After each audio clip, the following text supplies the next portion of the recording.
Welcome to Motivational Humanity. You are not alone. Let me ask you something, and I need you to really sit with this question before you answer it. When was the last time you truly felt at home inside yourself? Not comfortable, not busy, not needed. I mean home.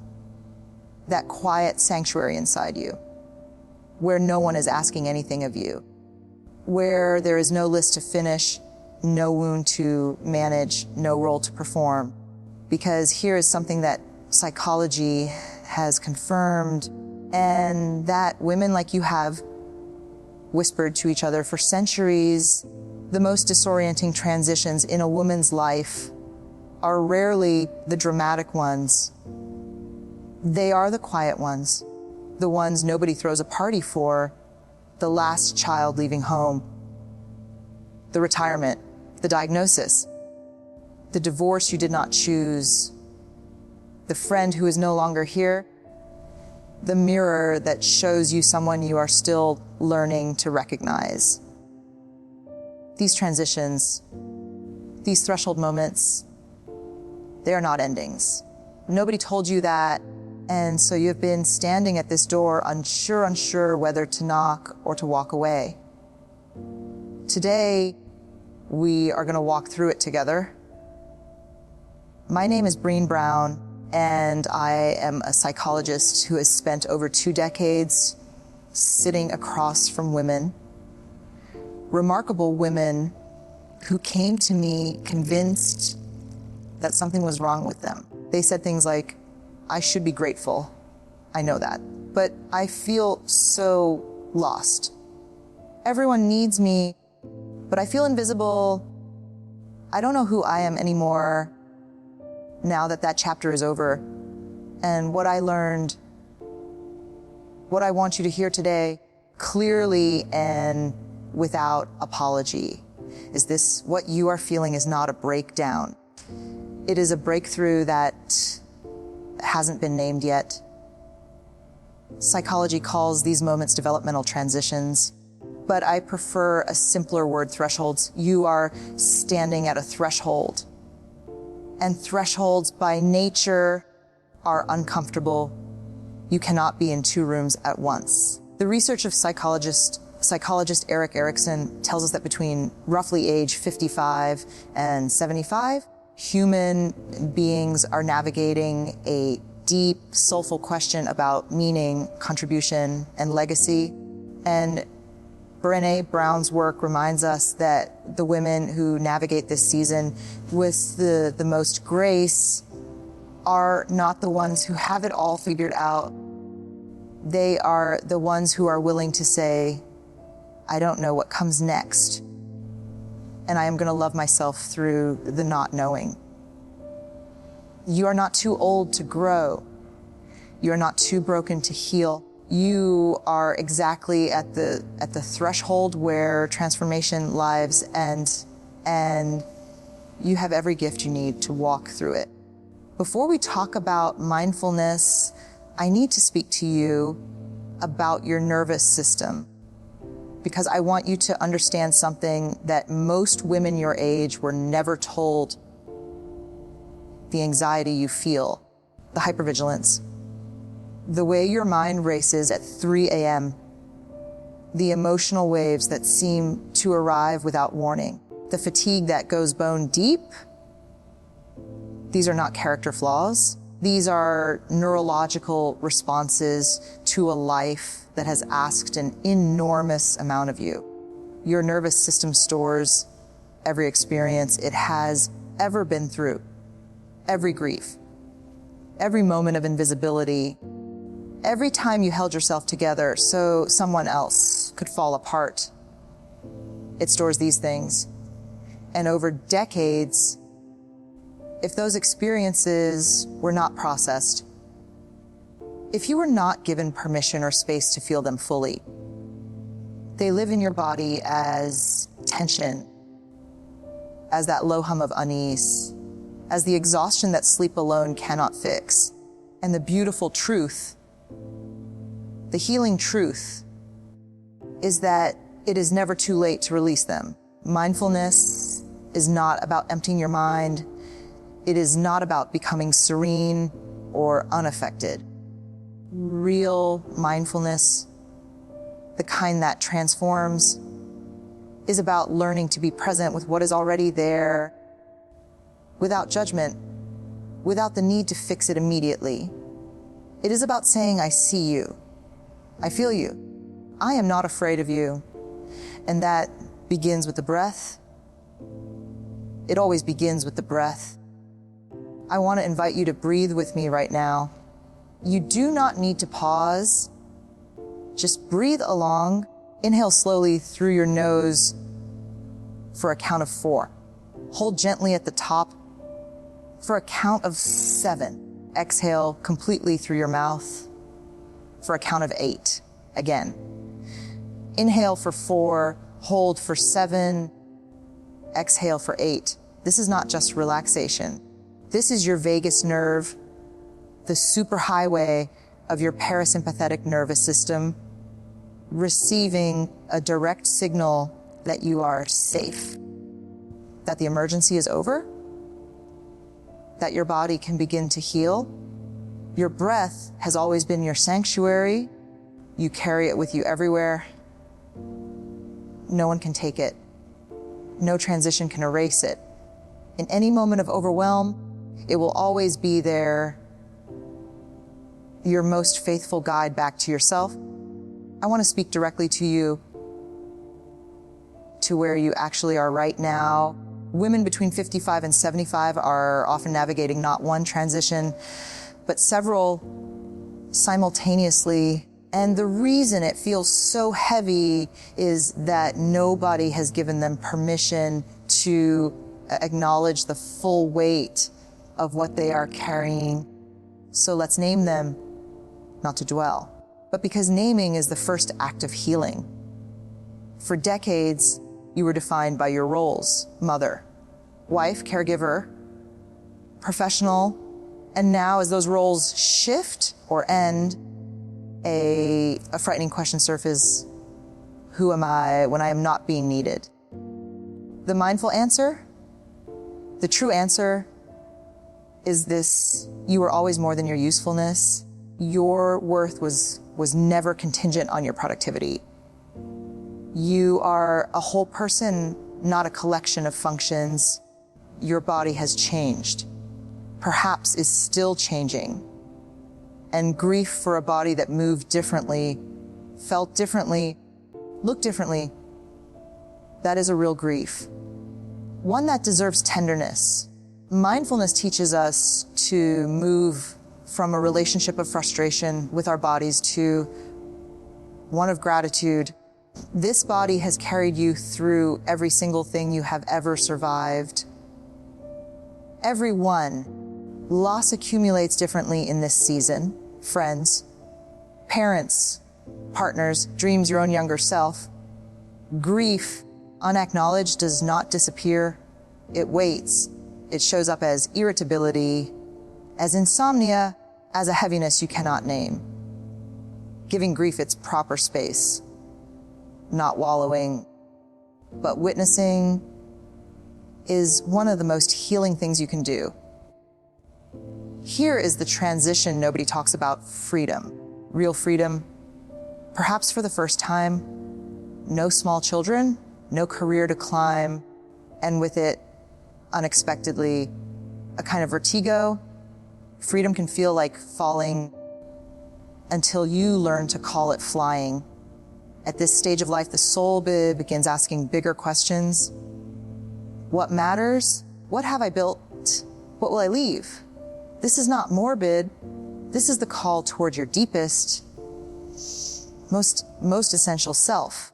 If any of these transitions touch something in you, if you felt seen in even one of these words, would you take just one moment to share this with one sister or one friend who needs to hear this today? She may be carrying something silently that this could begin to release. Just one person. You'll know who she is. Now let's get practical, because Wisdom without tools is just beautiful words. And you deserve more than beautiful words. You deserve a life that actually feels different. These are 6 practices I have seen transform the lives of women exactly where you are. They are not complicated. They do not require equipment or youth or a perfect morning. They require only your presence and your willingness. Close your eyes or soften your gaze downward. I want you to build a place in your imagination. A sanctuary. It can be a garden, a room, a shore, a forest. Somewhere only you can go. Somewhere nothing is demanded of you. Notice what is there. The light, the temperature, the sound. Allow your nervous system to register this as real, because neurologically, the brain cannot fully distinguish between a vividly imagined peaceful place and an actual one. Your body will begin to respond with genuine calm. Spend 5 minutes here each morning, before the phone, before the news, before the world asks anything of you. This is your place. Build it. Return to it. Boundaries are not walls. Boundaries are the structures inside which love can breathe. And many women at this stage of life have spent so long without them that they have confused the absence of boundaries with selflessness. Here is the practice before you say yes to anything this week. Pause, take 1 breath, and ask yourself, am I saying yes from love and genuine desire, or am I saying yes from fear of disappointment? There is no shame in the answer, only information. And information is the beginning of change. A boundary is not a rejection of love. It is an act of profound self-respect that makes deeper love possible. You cannot pour from an empty vessel, and you cannot truly give what you have never allowed yourself to receive. Once a day, ideally before sleep or upon waking, try this. Lie still. Starting from the crown of your head, slowly move your awareness down through your body.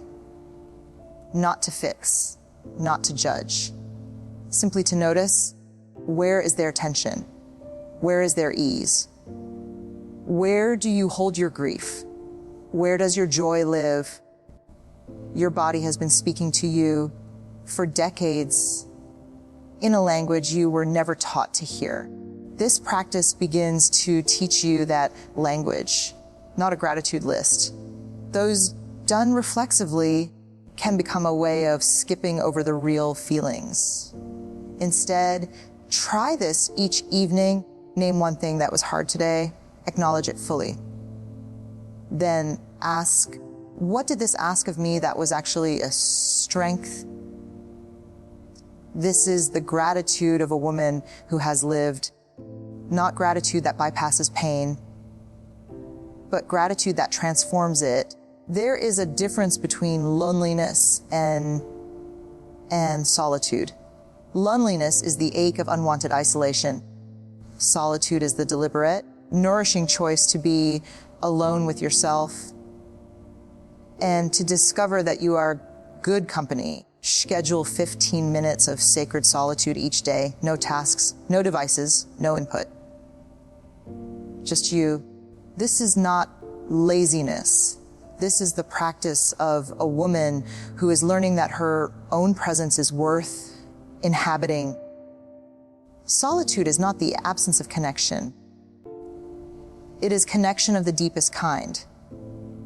Connection to the self that was always there, waiting patiently beneath the noise of a life well lived and a heart well given. Now, I want to go a little deeper because the outer practices, the breathing, the visualization, the solitude, they are the vessel. But the deeper work is about what we put inside that vessel. And what we put inside more than anything is story. We all have a story we tell ourselves about who we are, and many of the women I have worked with are carrying stories that were written for them in childhood, in marriages, in moments of failure or rejection, and they have been editing that story ever since, trying to make it less painful rather than rewriting it altogether. So here is a question, and I mean this as a genuine inquiry, not a rhetorical one. What is the story you tell yourself about what you deserve? Do you believe you deserve rest? Do you believe you deserve tenderness? Do you believe you deserve to take up space, not as a caregiver or a contributor, but simply as a woman who exists, and whose existence is in itself enough? And cognitive behavioral psychology and the more recent work in acceptance and commitment therapy tells us that we do not have to believe thought we think. Thoughts are not facts. The voice inside us that says, you're too much, or you're not enough, or it's too late, that voice is not truth. It is a pattern, and patterns can be changed. When a harsh, limiting thought arrives, and it will, instead of fighting it or believing it, simply notice it. You can even say gently, internally, I notice I am having the thought that I am not enough. That small step of noticing creates space between you and the thought. And in that space, grace begins to grow. Grace is not something you earn. It is not the reward for having done everything right. Grace is what remains when you have finally, exhaustedly set down the weight of performing your own worthiness. You are allowed to set it down right now, right here. The woman you are becoming through every loss, every transition, every silent 3 a.m. She is not a diminished version of who you were. She is the distilled, essential, most radiant version of yourself. The one who has been refined, not reduced by all she has carried. I want to say something that I believe with everything in me. We were not designed to heal in isolation. The idea that strength means silence, that resilience means doing it alone, that is one of the most damaging myths we have absorbed. The science tells us that the human nervous system is physiologically regulated by safe human connection. Your nervous system literally heals faster in the presence of someone who makes you feel safe. So I want to make a direct request of you today, not just a gentle suggestion, a request. Call one person this week, someone you trust, not to perform being okay, not to be the strong one, just to say, I'm in a transition. I'm not sure who I'm becoming. Can I just talk to you for a while? That conversation could be one of the most healing things you do this year.